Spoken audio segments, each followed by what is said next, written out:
Guys, നമ്മളിപ്പോൾ പോയിക്കൊണ്ടിരിക്കുന്നത് ഹത്തയിലോട്ടേക്കാട്ടോ. നല്ല രസമുണ്ടായിരുന്നു. പോകുന്ന വഴിക്കാണ് ആ സംഭവം.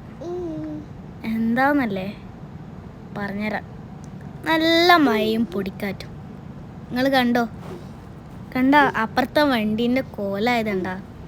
നല്ല പൊടിക്കാറ്റും നല്ല കാറ്റൊക്കെ. പിന്നെ നമ്മൾ പൊടിക്കാറ്റായതുകൊണ്ട് അവിടെ വണ്ടി സൈഡാക്കി. കാരണം വണ്ടി ഓടിക്കാൻ നല്ല ബുദ്ധിമുട്ടാണ്. എന്നിട്ട് അവിടെ അടുത്തുള്ളൊരു റെസ്റ്റോറൻറ്റ് കയറി ഫുഡ് കഴിച്ചു. പിന്നെ പുറത്തിറങ്ങി. അപ്പോഴത്തേക്കും മഴയൊക്കെ നിന്നിട്ടുണ്ടായിരുന്നു കേട്ടോ.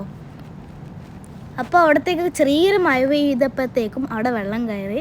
പിന്നെ അറബിക്കൊന്നും വേണ്ടല്ലോ, അറബികൾ പൊപ്പും കിടക്കൊക്കെ എടുത്തിട്ട് അവിടെ എത്തിന്. പിന്നെ നമ്മൾ വീണ്ടും യാത്ര തുടർന്നു. അപ്പോൾ ഇതൊരു മലയുടെ മുകളിലാട്ടോ. നല്ല രസമുണ്ടായിരുന്നു ഇവിടെ. ഞങ്ങളെല്ലാവരും ഇവിടെ നിന്ന് നല്ലൊക്കെ എൻജോയ് ചെയ്തിട്ടുണ്ടായേ. അപ്പോൾ അവിടെ തന്നെ അപ്പൻ്റെ ഒരു പ്രൊജക്റ്റ് ഉണ്ടായിരുന്നു. അവിടെ അപ്പോൾ പോയി ഞങ്ങൾ ഇവിടെ നിന്ന് ഒരുപാട് ഫോട്ടോസ് എടുത്തു.